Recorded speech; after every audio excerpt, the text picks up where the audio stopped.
નમસ્કાર વિદ્યાર્થી મિત્રો, આજે આપણે જોવાના છીએ ચોથા નંબરની કવિતા ફરી જોબન્યું આપે હરીતું. આના પહેલાં આપણે 3 કવિતાઓ જોઈ લીધી. આ ચોથા નંબરની કવિતા છે. નર્મદામાં જોબન્યું આપવાની વાત કરે છે. દેશને, હિન્દુ દેશને ફરી જોબન્યું આપવાની વાત કરે છે.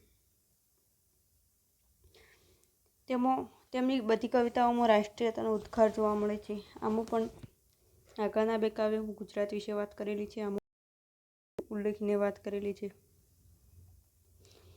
એના શૌર્યબોધનના ગીતોમાં ઉર્મિઓનો જુસ્સો વ્યક્ત થાય છે. આ પણ એક શૌર્યબોધનનું કાવ્ય છે. કાવ્યમાં કવિ અકાળે ઘરડા થઈ ગયેલા દેશને ફરીથી યૌવન આપવા પ્રભુને ફરી વાત કરી છે.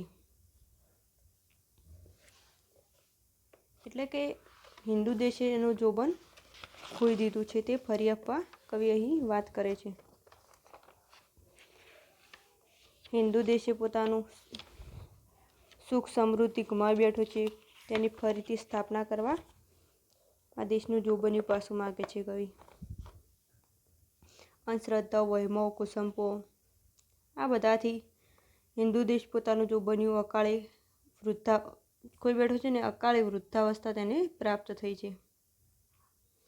તે પશ્ચાતાપની ભાવના અનુભવે છે, તેની તે સજા ભોગવે છે. આમ ઘણું બધું આ કાવ્યમાં કવિ કહે છે. ચલો આપણે જોઈએ ફરી જોબન્યું આપે હરીતું. ફરી જોબન્યું આપે હરીતું, ફરી જોબન્યું આપે હિન્દુ દેશને થાપે, હરીતું નીચ કરીને થાપે. કવિ પ્રભુને હિન્દ દેશને પોતાનો ગણીને તેનું યૌવન ફરી આપવા માટે વિનંતી કરે છે. આ દેશ ભર યૌવનમાં વૃદ્ધ બની ગયો છે. તે તેનું તન, મન અને ધન ગુમાવી બેઠો છે. તેથી તેની આવી દશા માટે મદ આળસ જવાબદાર છે.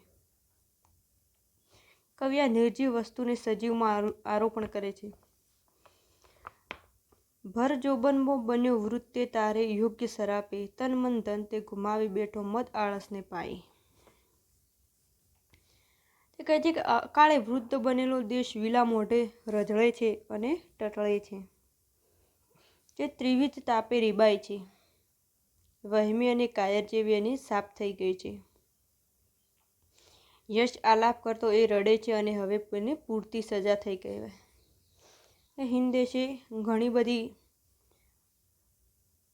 કષ્ટો વેઠ્યા અને હવે તેને સજા મળે છે. તે કાયર જેવી તેની સાપ થઈ ગઈ છે. વિલા મોઢે તેઓ રઝળે છે અને દુઃખો હરી સિવાય બીજું કોઈ દૂર કરી શકે એમ નથી. ઘણા બધા દુઃખો છે આ હિન્દુ દેશ પર, તે હરી સિવાય કોઈ દુઃખ દૂર કરી શકે તેમ નથી. તેથી આ કવિ હરિને કૃપા કરે છે. આ કાવ્ય દ્વારા કવિ હરિને કહેવા માગે છે કે ઘણા બધા દુઃખો તેમને વેઠ્યા છે, હવે ફરી જોબન્યું માગે છે, હિન્દુ દેશનું જોબન્યું માગે છે. પસ્તાથા ડાહ્યા પર કરવી કૃપા હવે મા બાપે, ડૂબ્યું નામ તે જટ તરી આવી કીર્તિ જગ ફરી વ્યાપે.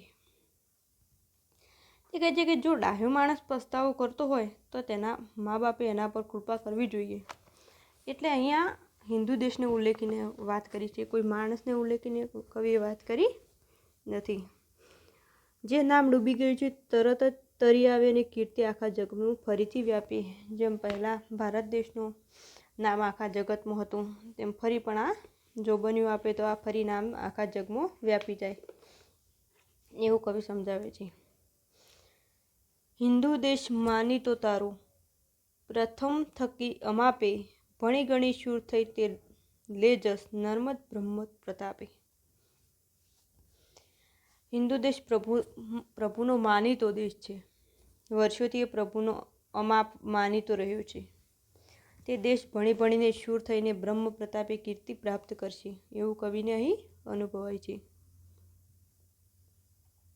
કવિ અહીં ઘણી બધી વાતો ટૂંકમાં કહી દીધી છે કે આ દેશે ઘણું બધું કર્યું છે. અંધશ્રદ્ધાઓ, વહેમો, કુસંપોને કારણે તેનું જોબન્યું ખોઈ બેઠો છે, તેને હરીતું જોબન્યું આપ. અકાળે ઘરડો બની ગયો છે દેશ, દેશને પણ તેઓ ઘરડો વ્યક્ત કરે છે. તેને ફરી યૌવન આપવાની વાત કરે છે. તેનું મોઢું રજળે છે અને ટટોળે છે. ત્રિવિધ તાપે તે રીબાય છે. વહેમી અને કાયર જેવી તેની સાપ થઈ ગઈ છે. યશ આલાપ કરતો એ રડે છે. આમ એને હવે પૂરતી સજા કવિ થઈ છે એમ કહે છે. તેને હરિને વિનંતી કરે છે કે તેમને ફરી જોબનિયું આપ. તેના સિવાય આ હિન્દુ દેશના દુઃખ કોઈ દૂર કરી શકે તેમ નથી. જો કે ડાહ્યો માણસ પસ્તાવો કરતો હોય તો તેના મા બાપે પણ તેના પર કૃપા કરવી જોઈએ. પણ આ તો આખો દેશ છે, દેશને પણ પસ્તાવો થયો છે. તે ઉપર કવિ આ ઉદાહરણ આપે છે. તેનું નામ ડૂબી ગયું છે. આખા જગતમાં તેની કીર્તિ હતી તે હવે ઓછી થઈ ગઈ છે. હિન્દ દેશ પ્રભુનો માનીતો દેશ છે અને આ અમાપ માનીતો રહ્યો છે. શૂરવીર થઈ અને કીર્તિ પ્રાપ્ત કરશે તેવું નર્મદ જણાવે છે. બધી કવિતાઓમાં નર્મદ ગુજરાતને, હિન્દ દેશને બધા ઉલ્લેખીને કાવ્યો લખે છે. હિન્દુ દેશ પશ્ચાતાપની ભાવના અનુભવે છે. તેને પૂરતી શિક્ષા થઈ ચૂકી છે. આથી પ્રભુએ વાત્સલ્ય દાખવીને દેશને પુનઃ યૌવન આપવું જોઈએ કે જેથી કરીને ડૂબેલું નામ ફરીથી તરી આવે અને કીર્તિ સમગ્ર જગમાં ફરીથી વ્યાપી પડે. નર્મદની દેશ માટેની આવી ઉર્મિઓને કાવ્યોમાં કવિએ ખૂબ જ સારી રીતે ઉલ્લેખી છે. ખૂબ જ નાનું કાવ્ય છે. ફરી જોબનિયું આપી. એમાં એક અહીંયા બી પ્રશ્ન છે તો લખી દો.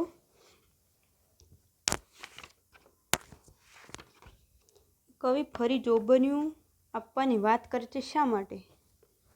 શા માટે કવિ ફરી જોબનિયાની વાત કરે છે? લખી દેજો.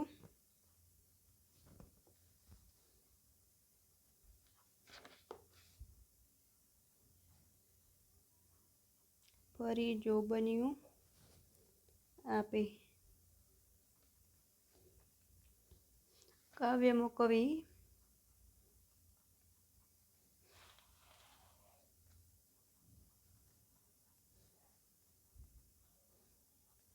કોને જોબનિયું આપવાની વાત કરે છે?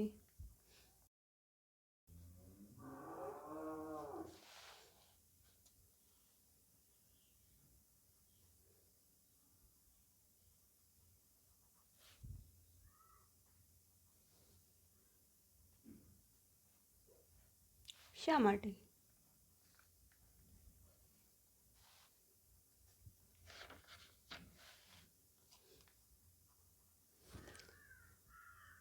કવિ કહે છે કે અંધશ્રદ્ધાઓ,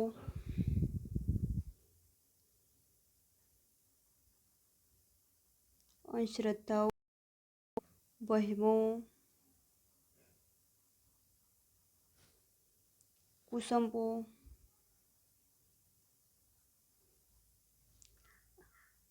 આ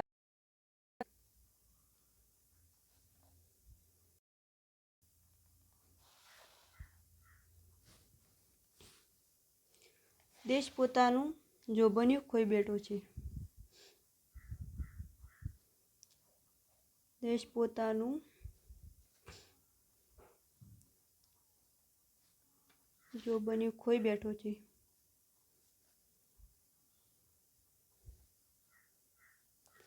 એને અકાળે વૃદ્ધાવસ્થા પ્રાપ્ત થઈ છે.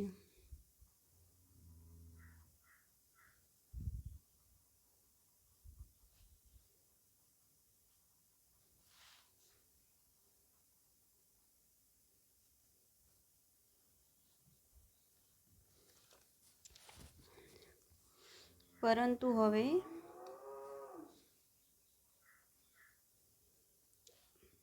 દેશ પશ્ચાતાપ અનુભવે છે. પશ્ચાતાપ અનુભવે છે.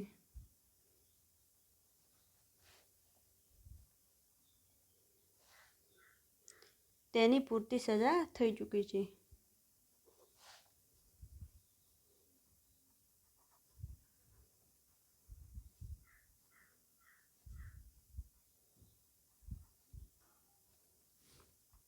આથી પ્રભુએ વાત્સલ્ય દાખવીને દેશને ફરીથી જોબન્યું આપવું જોઈએ તેવી કૃપા કરી છે અને ડૂબેલું નામ ફરીથી તરી આવે તેવી કીર્તિ આખા જગતમાં ફરી વ્યાપી જાય.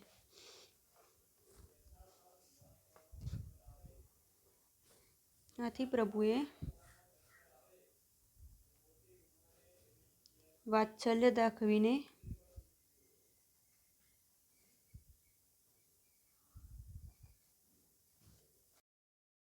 ફરીથી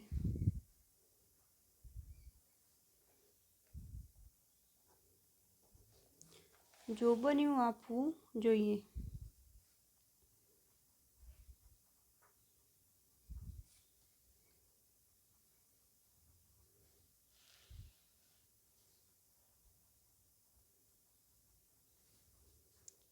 જેથી કરીને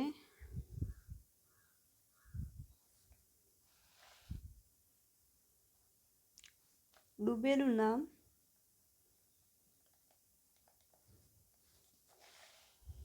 ફરીથી તરી આવે.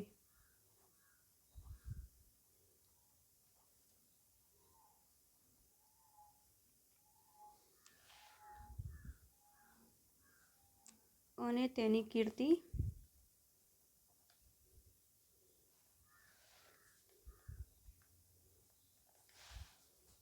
આખા જગતમાં વ્યાપી જાય.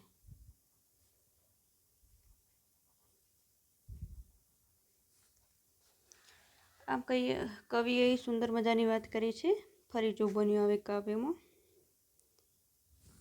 આ તેનો એક જ પ્રશ્ન IMP હતો. ખૂબ જ નાની કવિતા છે, જોઈ લેજો, તમે નોટ કરી લેજો, પરીક્ષામાં પૂછાશે. અહીં આ કવિતા પૂરી થાય છે. આપણે આગળની 5મી કવિતા.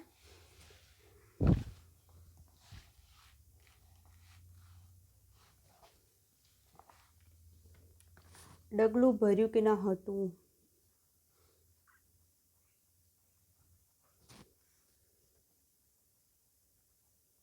ડગલું ભર્યું કે ના હટવું. આપણે નર્મદની 5મા નંબરની કાવ્ય છે. આમાં કવિ પોતે ડગલા ભર્યા હટવાની વાત કરે છે. ગમે તે આપ ફાટે પૃથ્વી પલટે પરંતુ ડગલું ભર્યા પછી પાછું ક્યારેય ના પડવું. પ્રતિજ્ઞા લીધી હોય, જે વચન ઉચ્ચાર્યા હોય તેમાંથી કવિ ક્યારેય પાછું ન ફરવાની વાત કરે છે. કે પગલું ભરતા ડરવું નહીં, પણ પગલું ભરવાથી આગળ ન જવાય તે છતાં પણ પાછું પડવું નહીં. આ પણ એક શૌર્યોદ્બોધનનું કાવ્ય છે. આ કાવ્યમાં કવિ કહે છે કે એક વખત ડગલું ભર્યા પછી પરોઢના પગલાં ન ભરવાની પ્રતિજ્ઞા વ્યક્ત થઈ છે. તો જોઈએ, ડગલું ભર્યું કે ના હટવું, વેણ કહાડ્યું કે ના લટવું. એક વખત ડગલું ભર્યા પછી ક્યારેય પાછા પડવાની વાત કરે છે, ક્યારેય પાછું ન પડવું. કે પ્રતિજ્ઞા લીધા પછી ક્યારે તેને તોડવી નહીં. એક વખત જે વચનો ઉચ્ચાર્યા, જે બોલી ગયા તેને ફરીથી તોડવા નહીં. તેવું કવિ કહે છે કે પગલું સમજીને જ ભરવું. પ્રતિજ્ઞા લીધી હોય ગમે તેને તે ભરતા ડરવું નહીં. એવું પણ બને કે પગલું ભરવાથી આગળ ન પણ જવાય, તેમ છતાં ભારે પગલું પાછું ન લેવું. ભરેલું પગલું પાછું ન લેવું. સમજીને તો પગલું મૂકવું, મૂકીને ના બીવું. જવાય જો નહીં આગળ તો એ ફરી ન પાછું લેવું. આગળ જવામાં તકલીફ પડે છે છતાં પણ આપણે ડગલું પાછું લેવાની કઈ વાત કરી છે. ગમે તે થાય પણ ડગલું પાછું નહીં ભરવું. જો ઊભા ત્યો ચોંટી રહીએ, વચન લેવું સબળું. આબ પડો કે પૃથ્વી ફાટો તોય ન કરીએ નબળું. સંકટો આવે તો ગભરાવું નહીં. સંકટ આવી પડે ત્યારે વિલાયેલું મોઢું ન કરવું. સંકટની સામે કળથી અને બળથી ખૂબ લડવું. આપણે જો ઊભા હોઈએ ત્યાંથી ડગવું નહીં, ત્યાંથી પાછું નહીં પડવું. અટલ થઈને મજબૂત વચન લેવું. એકવાર પ્રતિજ્ઞા કર્યા બાદ આકાશ પડે કે ધરતી ફાટે તો પણ પ્રતિજ્ઞામાંથી પાછા ન પડવાનું કોઈ વાત કરે છે. ગમે તેવો સંકટ આવી જાય તો પણ પાછું ન પડવું. તજી હામને ઠામ મૂકવા, ખૂણો જે કો ખોળે, દીક કાયર તે અપજ સ્વરૂપે ખાળ કુંડીમાં બોળે. હવે કવિ ફતેહ કરીને આગળ વધવાની વાત કરે છે. ફતેહ એટલે મહેનત. ફતેહ કરીને આગળ વધવાની વાત કરે છે. અને જો આગળ ન વધાય તો ભલે અહીં જ મરી જવાય, તેનો કવિને લેશ માત્ર પણ વાંધો નથી. કે ગમે એટલી મહેનત કરીને આગળ વધો, પણ જો તે ના વધાય તો પણ પાછું પડવું નહીં. પણ ત્યોને તો મરી જવું, પણ પાછું નહીં પડવું, તેવું કવિ કહે છે. તે લીધેલું વચન પાળવાની વાત કરે છે. કાયરતાને તે ફિટકારે છે. કવિ કાયરતાને નમલાપણાના વિરોધી છે. તજી હામને ઠામ મૂકવા ખૂણો જે કો ખોળે, દીક કાયર તે અપજરૂપી ખાળ કુંડીમાં બોળે. પોતાને પસ્તાવો થાય જખ મારી રે ભારે, મુવા નહીં કો કરી પરાક્રમ રણ ઉઠાવ્યું ચારે. ખૂબ જ સરસ પંક્તિ છે. કવિ કહે છે કે હિંમતનો ત્યાગ કરીને જે ખૂણે ભરાઈ જાય છે, હિંમતનો ત્યાગ કરીને જે ખૂણો ભરાઈ જાય છે તે કાયરને ધિક્કારે છે. અહીં કવિ કાયરનો વિરોધ કરે છે. તે તો અપકીર્તિની ખાળ કુંડીમાં ડૂબી મરવા જેવું કૃત્ય કરે છે. કે જે કાયર રૂપી પાછળ પડે છે તે તો ખાળ કુંડીમાં ડૂબી મરવાનું કહે છે. જ્યારે પરોઢના પગલાં ભરવામાં આવે છે ત્યારે દુશ્મનો કાયર પર હસે છે. સાથીદારો એના પર ફિટકાર વરસાવે છે. આવા ભાગી જનારા માણસોને બિક્કણ બાયલા નામર જેવા નામો મળે છે. જે ડગલું ભરીને કવિ જે હટે તેને કવિ બિક્કણ બાયલાને નામર્દ ગણે છે. દુશ્મનો તેના ઉપર હસે છે, કાયર પર. તેમને કાયરના નામ મળે છે. સાથીદારો પણ તેમને ફિટકારે છે. શૂરવીર તે જશનો લોભી, હિંમત મદિરા પીએ, ઉમંગથી તે ધસી વધે એવા ખૂબ કટાવી રાખે. આમાં રણ મેદાનની વાત કરી છે કે રણ મેદાનમાં ગયા પછી પરાક્રમ જ શોભે. જો પરાક્રમ ન કરી શકાય તો મરવું સારું, પણ નાસી ન જવું. શૂરવીર તે કેવો હોય? કવિ પ્રશ્ન કરે છે કે શૂરવીર કેવો હોય? રણ મેદાનમાં જાય ત્યાંથી પાછો આવે નહીં. પરાક્રમ કરે, વરના ત્યાં જઈને મરી જ જવું સારું, પરંતુ પાછું આવવું નહીં. શૂરવીરને કીર્તિ પ્રિય હોય, તેને હિંમત નામની મદિરા પીતી હોય, તેમને હારવું ગમતું નથી. તે હિંમતપૂર્વક આગળ વધતો હોય છે, છતાં તે પાછો પડતો નથી.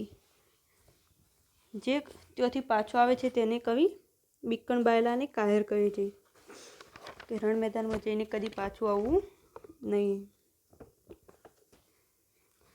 ભણી ગણી જન પુખ્ત વિચારે, પાયો નાખે મજબૂત, કો કાળે પણ જસ મોટો લે નર્મદ કેરું સાબુત. મહાત્મા કવિ પોતાનું નામનો ઉલ્લેખ કરે છે કે જે લોકો ભણ્યા છે, ગણ્યા છે, પરિપક્વપણે વિચારીને મજબૂત પાયો નાખે છે અને તે કોઈ પણ સંજોગોમાં મોટો યશ મેળવે છે. આ રીતે કવિ વજ્ર જેવી પ્રતિજ્ઞા કરીને અનુસરવા કહે છે. કવિ પ્રતિજ્ઞા ઉપર ટકી રહેવાનું વાત કરે છે.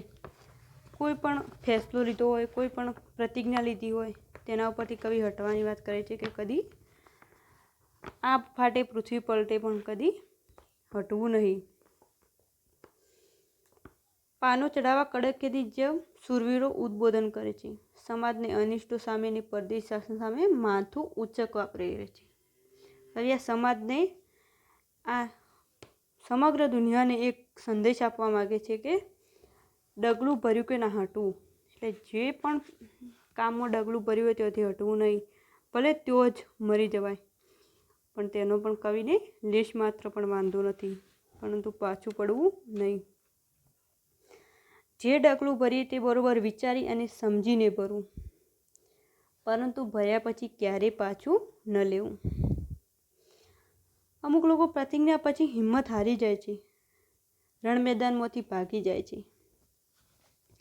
આવું લોકો કરે છે તેને કવિએ ખાળકુંડીમાં ડૂબી મરવાનું કહ્યું છે કે આવા લોકો કરતાં તો ખાળકુંડીમાં ડૂબી મરવું સારું. ઘાયલ માણસોને પાછળથી પશ્ચાતાપ થાય છે, કારણ કે રણમાં તો તે પરાક્રમથી મરી જવું પણ યોગ્ય છે. જે લોકો રણમાંથી પાછા આવે છે તેમને કવિ કાયર કહે છે. પાછળથી તેમને ઘણો બધો પશ્ચાતાપ થાય છે કે તેના કરતાં તો રણમાં મરી જવું સારું છે. શૂરવીરે ધન્યવાદ થવું અને પ્રતિજ્ઞા લીધા પછી કોઈ પણ ભોગે તેનું પાલન કરવું. શૂરવીર લોકો હોય તે પ્રતિજ્ઞા લીધાની તેની પાલન જ કરે છે, તેમાં પાછા પડતા નથી. હિંમતનો ત્યાગ કરીને ખૂણો ભરાઈ જાય છે તે કાયરને ધિક્કારે છે. દુશ્મનો કાયર પર હસે છે.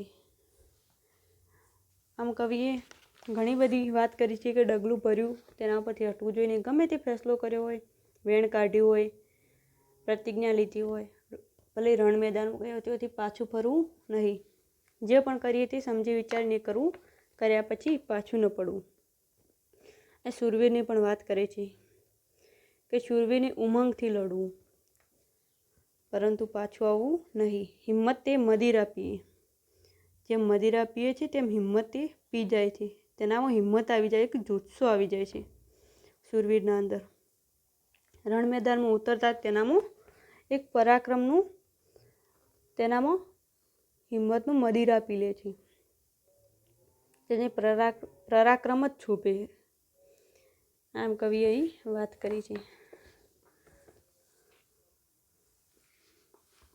ભણી ગણી જન પુખ્ત વિચારે પાયો નાખે મજબૂત, કો કાળે પણ જશ મોટો લે નર્મદ કેરો સબૂત. ભણ્યા ગણ્યાને પરિપક્વપણે વિચારી મજબૂત પાયો નાખવાનું કવિ અહીં વાત કરે છે. કોઈ પણ સંજોગોમાં મોટા યશ મેળવે છે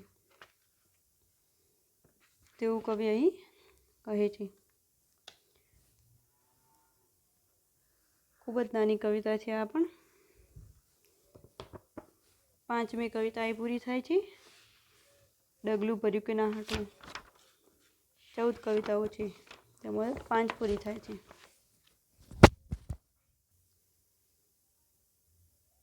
આ કવિતામાં પણ એક જ પ્રશ્ન છે કે ડગલું ભર્યું કે ના હાટું કાવ્યમાં કવિ કોને શૂરવીર ગણાવે છે. તો આજ જે છેલ્લે પંક્તિ કીધી તે તેનો જવાબ બની જાય છે. શૂરવીર તે જશન લોભી, હિંમત મદિરા પીએ, ઉમંગથી તે દસી વધેવા, ખૂબ ટકાવી રાખે.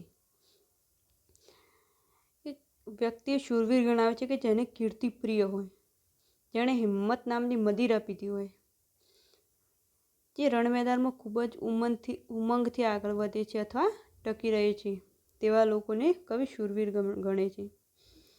જે લોકો ત્યાં જઈને પાછા ફરે છે તેને કવિ બાયલાને નામર્દ તરીકે ઓળખાવે છે. કવિ કહે છે કે ત્યાં જઈને પાછું આવવું એના કરતાં ત્યાં નહીં તો મરવું સારું. તેમને કવિને લેશ માત્ર પણ વાંધો નથી. તો એક પ્રશ્ન લખી દેજો કે ડગલું ભર્યું ના હાટું કાવ્યમાં કવિ કોને શૂરવીર ગણાવે છે.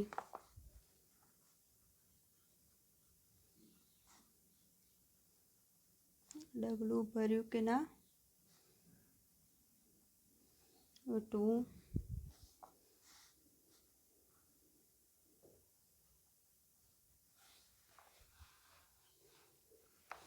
કાવ્યમાં કવિ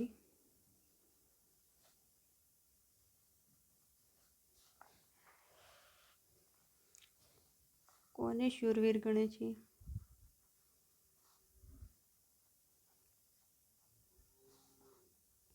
તો એક પંક્તિ આવે, શૂરવીર તે જશનો લોભી.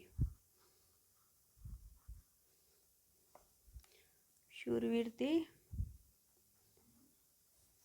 જશનો લોભી, હિંમત મદિરા પીએ.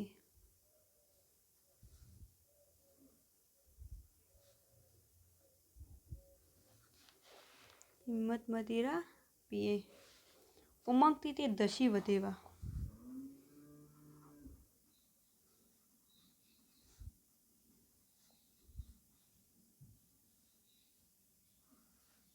ઉમંગથી તે દસી વધેવા એટલે કે આગળ વધે, ખૂબ ટકાવી રાખે.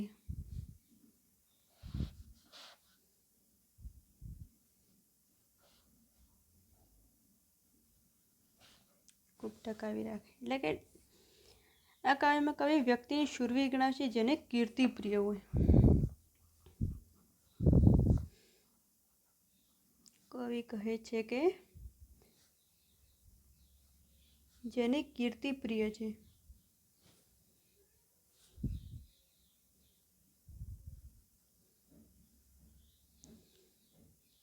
કે જેને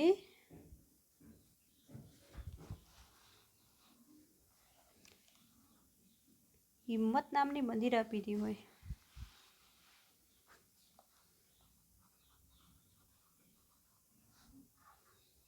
હિંમત નામની મદિરા પીધી હોય અને જે રણ મેદાનમાં ખૂબ જ ઉમંગથી આગળ વધે છે, અને જે રણ મેદાનમાં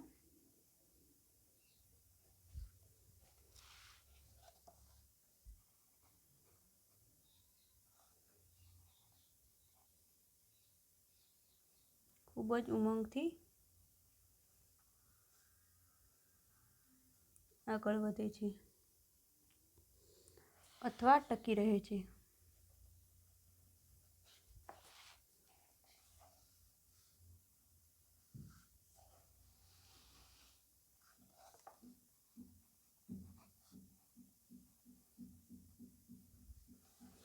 આમ કવિ શૂરવીર તે લોકોને ગણે છે, તેવા લોકોને કવિ શૂરવીર કહે છે.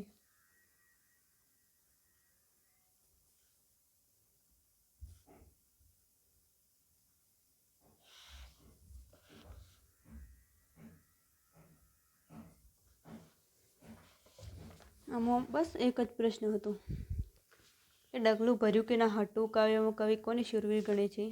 તો કે શૂરવીર તે જશનો લોભે હિંમત મદિરા પીએ, ઉમંગથી તે દસી વધેવા ખૂબ ટકાવી રાખે.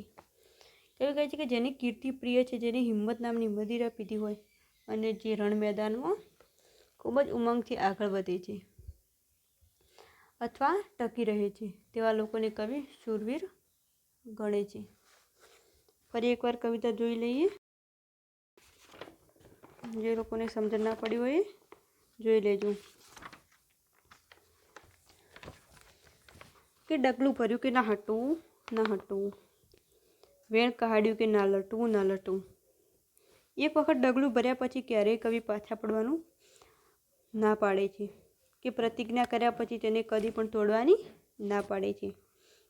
જે વચનો ઉચ્ચાર્યા છે, જે ડગલું ભર્યું છે તેને ફરીથી તોડવા નહીં તેવું કવિ કહે છે. પગલું સમજીને જ ભરવું, પગલું ભરતા ડરવું નહીં. એવું પણ બને કે પગલું ભરવાથી આગળ ન પણ જવાય. એટલે અહીં કવિ એક પગલું એટલે એક ફેંસલો, એક જિંદગીનું ગમે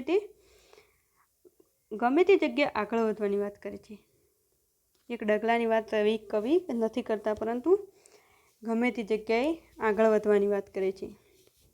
ભરેલું પગલું પાછું ન લેવું, સમજીને તો પગલું મૂકવું, મૂકીને ના બીવું, જવાય જો નહીં આગળ તો એ ફરી ના પાછું લેવું.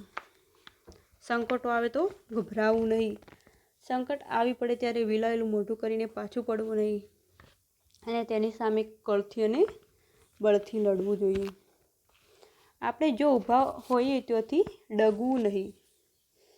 ભલે આપણે અટલ થઈને મજબૂત વચન લેવાનું છે. એકવાર પ્રતિજ્ઞા કરી દીધી હોય તે ભલે આકાશ પડે કે ધરતી ફાટે, પણ તે પ્રતિજ્ઞામાંથી કદી પણ પાછું ન પડવું જોઈએ. જો ઊભા ત્યો ચોંટી રહીને વચન લેવું સબળું, આપ પડો કે પૃથ્વી પાટો તોય ન કરીએ નબળું. કવિ અહીં ફતેહ કરીને આગળ ધપવાની વાત કરે છે. જો આગળ ન વધાય તો ભલે અહીં જ મરી જવાય તો કવિને લેશ માત્ર પણ વાંધો નથી. તજી હામને ઠામ મૂકવા ખૂણા જે કો ખોળે, ધિક કાયર તે અપજરૂપી ખાળકુંડીમાં બોળે. કવિ કહે છે કે હિંમતનો ત્યાગ કરીને જે ખૂણો ભરાઈ જાય છે તે કાયરને ધિક્કારે છે. જે હિંમતનો ત્યાગ કરી ખૂણામાં બેસી રહે છે એટલે કે ભરાઈ જાય છે તેવા કાયરને કવિ ધિક્કારે છે. અપકીર્તિને ખાળકુંડીમાં બોળી મરવાનું કહે છે. તેના કરતાં તો ખાળકુંડીમાં ડૂબી મરવું સારું. જ્યારે પરોઢના પગલાં ભરવામાં આવે છે ત્યારે દુશ્મનો કાયર પર હસે છે, સાથીદારો તેને ફિટકાર વરસાવે છે. આ લોકોને કવિ બીકણને બાયલા નામર્દ તરીકે ઉલ્લેખે છે અને આગળ કહે છે કે પોતાને પસ્તાવો થાય જખ મારી રે ભારે મુવા કો લઈ પરાક્રમ રણ ઉઠાવી જાય. રણ મેદાનમાં ગયા પછી પરાક્રમ જ શોભે શૂરવીરની. તો પણ પરાક્રમ ન કરી શકાય તો મરવું સારું પણ પાછું આવવું નહીં. શૂરવીર તે જશનો લોભી હિંમત મદિરા પીએ ઉમાંગથી તે દસી વયે ખૂબ ટકાવી રાખી. શૂરવીરને કીર્તિ પ્રિય હોય છે તે હિંમત નામની મદિરા પીતી હોય છે તે રણ મેદાનમાં હિંમતપૂર્વક આગળ વધે છે. ભણી ગણી જન પુખ્ત વિચારે પાયો નાખે મજબૂત કો કાળે પણ જશ મોટો લે આનંદ કેરું સબૂત. લોકો જે ભણ્યા ગણ્યા છે તે પરિપક્વપણે વિચારીને મજબૂત પાયો નાખે છે. તે કોઈ પણ સંજોગોમાં મોટામાં મોટો યશ લે છે. આ રીતે કવિ વજ્ર જેવી પ્રતિજ્ઞા કરીને અનુસરવા કહે છે. આમ ડગલું ભર્યું કે ના હાટવું કાવ્ય પૂરું થાય છે. કવિએ ખૂબ જ સારી રીતે વાત કરી છે.